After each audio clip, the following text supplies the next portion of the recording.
পায়রা ১৩২০ মেগাওয়াট তাপবিদ্যুৎ কেন্দ্রে দীর্ঘ ১৪ দিন পর আবারও চালু হলো বিদ্যুৎ উৎপাদন। রাসেল কবির মুরাদের পাঠানো সংবাদ প্রতিবেদন। দীর্ঘ ১৪ দিন পর চালু হলো পটুয়াখালীর পায়রা ১৩২০ মেগাওয়াট বিদ্যুৎ কেন্দ্রের প্রথম ইউনিটের বিদ্যুৎ উৎপাদন। গত সোমবার বিকেল ৪:৩০টার দিকে এই ইউনিটের বিদ্যুৎ উৎপাদন শুরু করে কর্তৃপক্ষ। বিষয়টি নিশ্চিত করেছেন পায়রা ১৩২০ মেগাওয়াট তাপবিদ্যুৎ কেন্দ্রের সহকারী ব্যবস্থাপক ইনভেস্টিগেশন শাহমনি জিকো। এর আগে গত ১৬ ডিসেম্বর সকালে পার্শ্ববর্তী পটুয়াখালী ১৩২০ মেগাওয়াট বিদ্যুৎ কেন্দ্র উৎপাদনে আসার লক্ষ্যে সঞ্চালন লাইন সংস্থাপনের জন্য পিডিপির বাংলাদেশ বিদ্যুৎ উন্নয়ন বোর্ড নির্দেশনায় এই কেন্দ্রটির বিদ্যুৎ উৎপাদন বন্ধ করে দেওয়া হয়।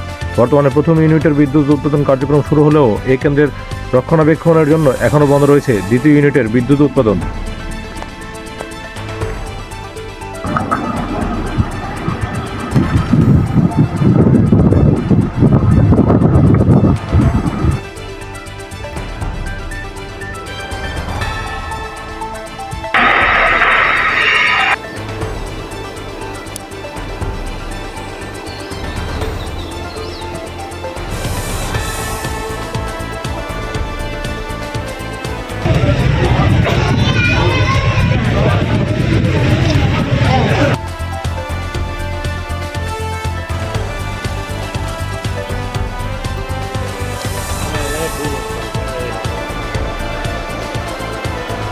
না না না তাহলে মামা